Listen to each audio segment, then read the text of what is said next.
Good morning everyone. I am Priya. Today I will tell you a topic about Environment Protection Act 1986. Firstly जब हम environment protection के बारे में सुनते हैं तो हमारे माइंड में क्या आता है कि इन्वायरमेंट को प्रोटेक्ट करने वाला एक्ट। सो नेक्स्ट है स्टेबलाइज्ड ऑन 23 मई 1986। इन्वायरमेंट प्रोटेक्शन एक्ट को स्टेबलाइज कब किया गया? 23 मई 1986 को। एंड उसका इम्प्लीमेंट कब हुआ? 19 नवंबर 1986। नेक्स्ट है ऑब्जेक्टिव। किस ऑब्जेक्टिव से हमारा इन्वायरमेंट प्रोटेक्शन एक्ट बनाया गया? सो फर्स्ट है to protect and improve the quality of environment. Quality of environment को इम्प्रूव करने के लिए एंड उसको प्रोटेक्ट करने के लिए। Next to coordinate activities of various environmental protecting agencies under existing law.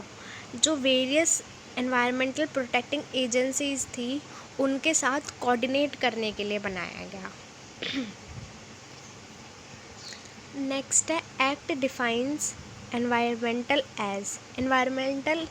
Environment को कैसे डिफाइन किया गया? इन्वायरमेंट में क्या क्या इंक्लूड होता है? हमारे water, air, land, human beings, सब कुछ इंक्लूड होता है। तो इसको बताया गया कि environment include water, air, land and inter relation which exist between air, land and water and human beings. तो इसका मतलब है कि हमारे इन्वायरमेंट में वाटर, एयर, लैंड एंड उनके बीच का रिलेशनशिप, ये सब इन्वायरमेंट में इंक्लूड होते हैं।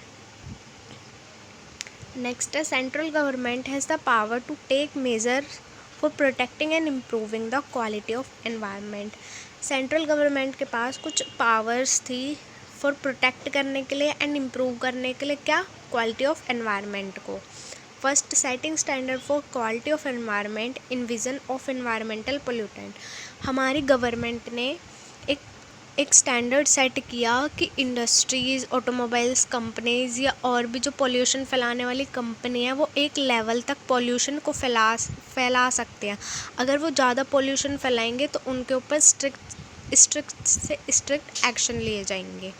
नेक्स्ट है preparation of control guide relating to prevention of environmental pollutions. Next, guidelines बनाई गई इन्वायरमेंट को कंट्रोल करने के लिए कि ज़्यादा से ज़्यादा पोल्यूशन ना फैले। नेक्स्ट हमारा पेनल्टीज़। क्या क्या पेनल्टीज़ भरने पड़ेगी जो कंपनीज़ या इंडस्ट्रीज़ हैं वो पोल्यूशन को फैलाएंगी? एम्पावरमेंट अप टू 5 ईयर्स, 5 साल की उनको सज़ा होगी और fine 1 lakh rupees, 1 lakh rupees का फ़ाइन भरना पड़ेगा। नेक्स्ट है ड्रॉबैक्स मतलब क्या क्या कमियां थी जिससे एनवायरनमेंट हमारा प्रोटेक्ट नहीं हो पा रहा था। First, low value of fine की वैल्यू क्या थी? बहुत लो थी। उसका अमाउंट क्या था? लो था। अगर हमारा फ़ाइन का अमाउंट लो होगा तो हम अपने एनवायरनमेंट को प्रोटेक्ट कैसे करेंगे? फ़ाइन का अमाउंट ही नहीं होगा हमारे पास तो प्रोटेक्ट कैसे होगा? उसको इम्प्रूव कैसे कर पाएंगे हम? तो हमारे पास फ़ाइन होगा तो हम अपने एनवायरनमेंट को प्रोटेक्ट कर सकते हैं। नेक्स्ट, पॉलिटिकल इंटरफेरेंस बहुत ज़्यादा था। सेंट्रल गवर्नमेंट जो थी उसके बिना हम कोई भी काम नहीं कर सकते थे। अगर हमको कोई एक्ट पास कराना होता तो पहले हमें सेंट्रल गवर्नमेंट की परमिशन लेनी पड़ती थी। कोई लॉ पास कराना था तो उसके लिए हमें सेंट्रल गवर्नमेंट की परमिशन लेनी पड़ती थी। सेंट्रल गवर्नमेंट के बिना हम कोई भी काम नहीं कर सकते थे। थर्ड है पब्लिक अवेयरनेस। पब्लिक अवेयर नहीं थी। पब्लिक यहाँ से वहाँ से यहाँ कूड़ा कचरा फैलाती थी। पब्लिक ये नहीं सोचती थी कि अगर हम ये कूड़ा फैलाएंगे तो हमारा ही एनवायरनमेंट गंदा होगा, वो ये नहीं सोचते थे। नदियों को गंदा करा जाता था। तो मेन रीज़न पब्लिक का है। अगर पब्लिक अवेयर होगी तो हमारा एनवायरनमेंट जो है प्रोटेक्ट होगा, इम्प्रूव हो सकेगा।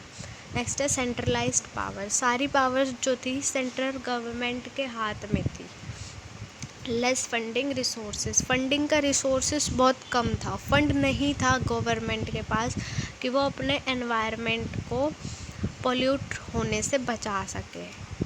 नेक्स्ट, डिले इन जस्टिस में बहुत डिले हो जाता था। अब अब गवर्नमेंट ने बोल तो दिया कि जो भी कंपनीज़ या इंडस्ट्रीज़ ज़्यादा पोल्यूशन फैलाएंगे उनके ऊपर एक्शन लिया जाएगा, लेकिन जब वो एक्शन लिया जाता था वो बहुत डिले हो जाता था, बहुत लेट एक्शन लिया जाता था। तो thank you so much everyone.